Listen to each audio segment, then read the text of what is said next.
it starts with us. The responsibility is on us living in this country. As Muslims, understanding that this is our imperative to really have that consciousness spread throughout society.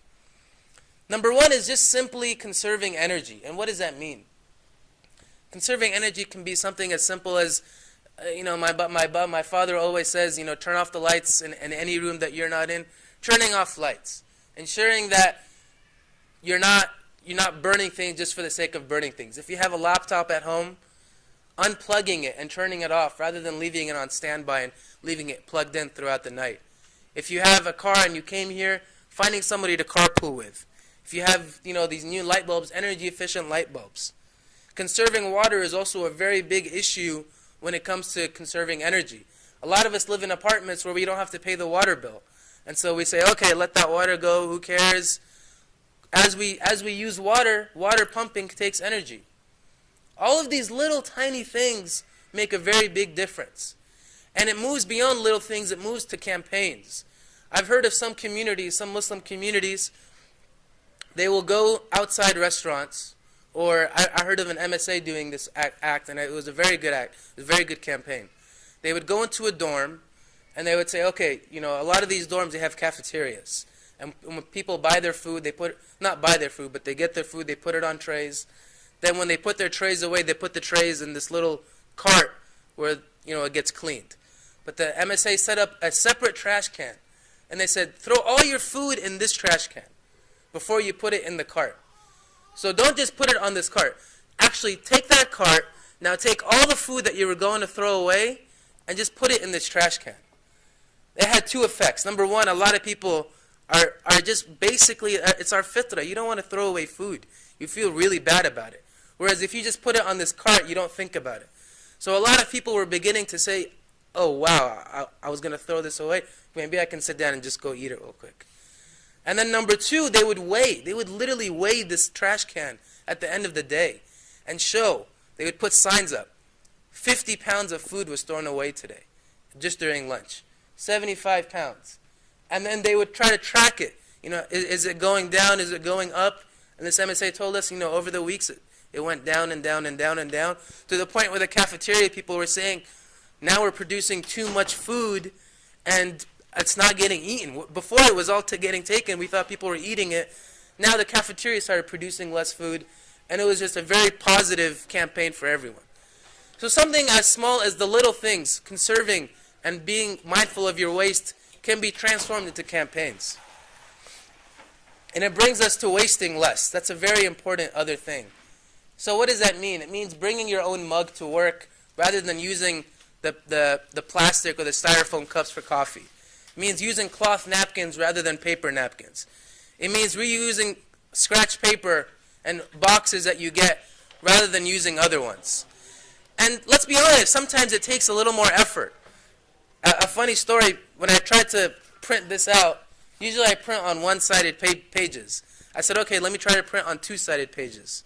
My printer only prints one side. So I try to first go pages 1 and 3, and then flip it over and do 2 and 4 on the other side, and it messed up. I printed both on one side, and I said to myself, why am I doing this effort? I could have just done it all on one page and it would have been easier. But then that just trying to do that, just that consciousness, just that little effort, it's a little bit difficult the first time, but it becomes much easier the second, the third, the fourth time. It's a rhythm that we have. And it's a rhythm that we have to instill within our lives of understanding how to waste less and how to conserve energy. But beyond these things, as a community, we can do so much, brothers and sisters. I gave one example of a campaign that can be done within cafeterias.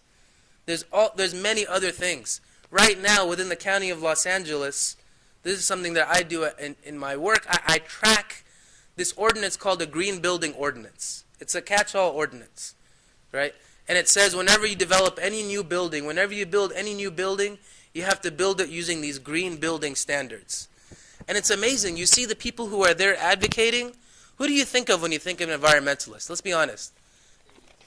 Hippies, right? Or white people with very long white hair. Not to generalize, excuse me. But that's what you think of. And I thought to myself, how powerful would it be if we could have a Muslim there and kind of, say, this is, as a Muslim, I support this. It's part of my deen. And these things are happening. It's just, we're not aware of these things.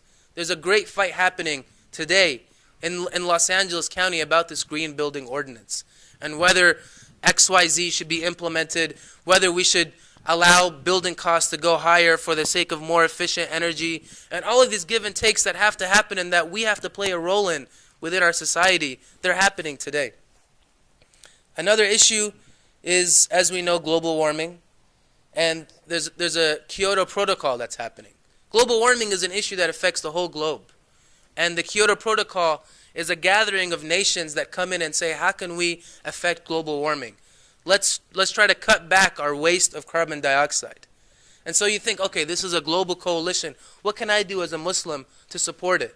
Those in the Kyoto Protocol say we need non-government organizations to support us, small-time organizations to really prop us up.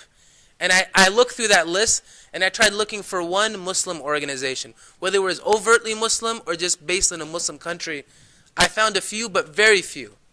Out of thousands, very few Muslim organizations were dedicated to this. And yes, you could argue as Muslims we have countless other problems and issues and causes to take up, whether it's our brothers and sisters in Palestine and Iraq, whether it's homelessness, whether it's hunger. But we have to understand this is all connected, and it's all part of that same puzzle of being conscious and being aware of our society and how we affect each other.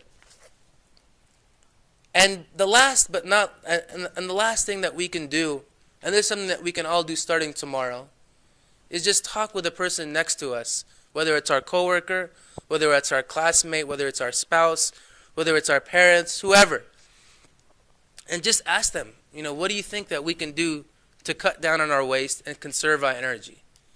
And in that, step by step, one by one, talking to each other, each person teaches another person, we can really try to have that cause effect about consciousness. And that's really what is the powerfulness of this gathering here today, is we're able to come here, we're able to sit, we're able to learn, strengthen, renew our batteries, and then go out and kind of talk with each other about it, inshallah. We ask Allah that He allows us to find that balance. We ask Allah that He allows us to be always in balance with our environment and with nature. We ask Allah that He allows us to really be the forefront of protecting Allah's resources on this earth. And we ask Allah that He gives us strength, inshallah, in everything that we do. Wa sallallahu ala sayyidina Muhammad wa ala ahli al-baytihi at-tayyibin at-tahirin.